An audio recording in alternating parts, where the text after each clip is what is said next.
Officially, with this release, it's done because the whole collection that was, all the agencies, everybody that did the investigation and inquiry did it and sent it to NARA, the National Archives. One document we saw last night says that the CIA was very curious about how Oswald got into Russia and how he got in so quickly, which helps resolve the question of the long-standing thing, well, the CIA put him into Russia. Well, if the CIA put him into Russia, they shouldn't have been so concerned about how it happened. And so, that this may be helpful in some of those areas. Like, well, wait a minute, if you did it, you would know, wouldn't you? Why are you worried? Well, the initial reaction is that from a history standpoint, it's great.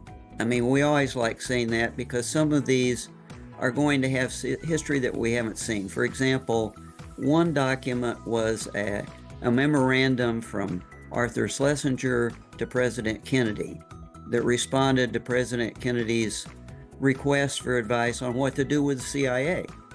That we'd known that document existed, it had been redacted fully. So we didn't know what the response was. Now we can see that Schlesinger was recommending some very strong measures about what to do with the CIA, what functions to assign other places, what restraints to put on it. So that's really good history. As far as resolving JFK's assassination, nothing directly about that. So good news is we're seeing some new history, we're seeing some new details. Basically, what we're seeing in the redactions that have been removed so far are names and identities and sources, which is what the CIA and FBI said that they were protecting, and that is what is now being released.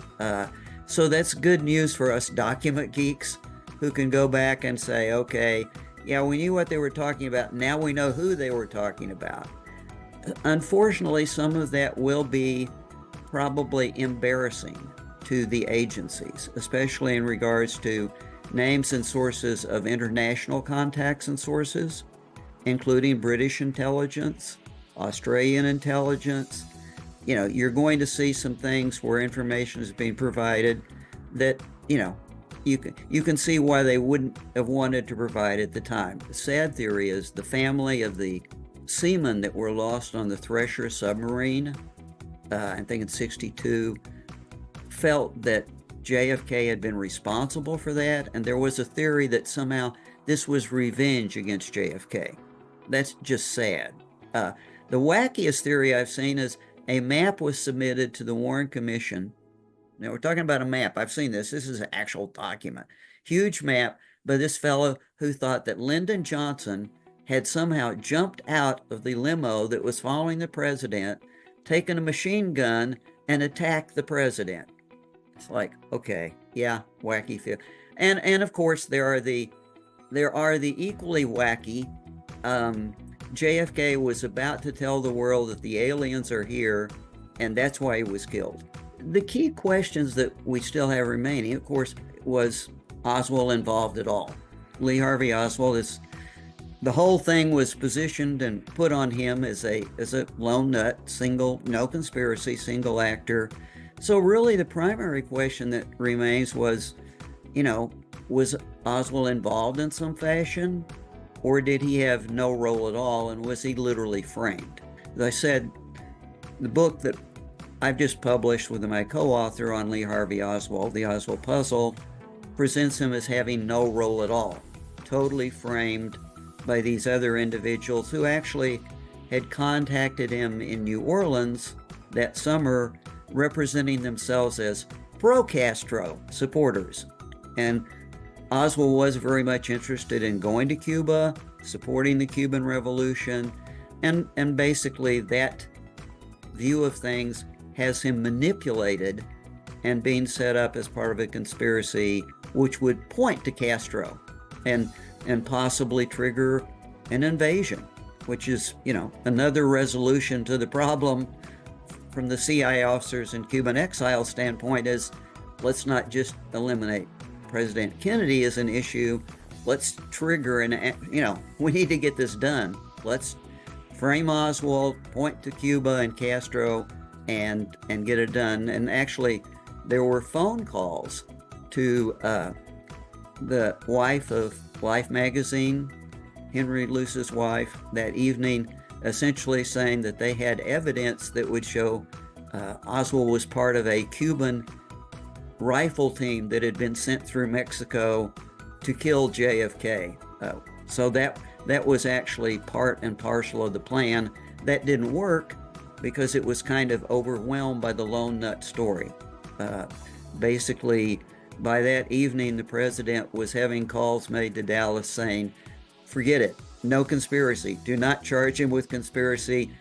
We don't want conspiracy at all. We want control of the narrative. And that worked, and kind of just at least aborted the second half of their plan. The White House actually began releasing, or more like re-releasing, the JFK files collection that has been on the National Archives and in the National Archives for some time. This consists of some 3,200 documents, but lots of pages, like 60,000 pages worth of documents last night. That does not include some 2,300 either documents or pages. We're not sure yet because they didn't say, that the FBI found a couple of weeks ago and said that they were giving to NARA that had not been part of the collection before.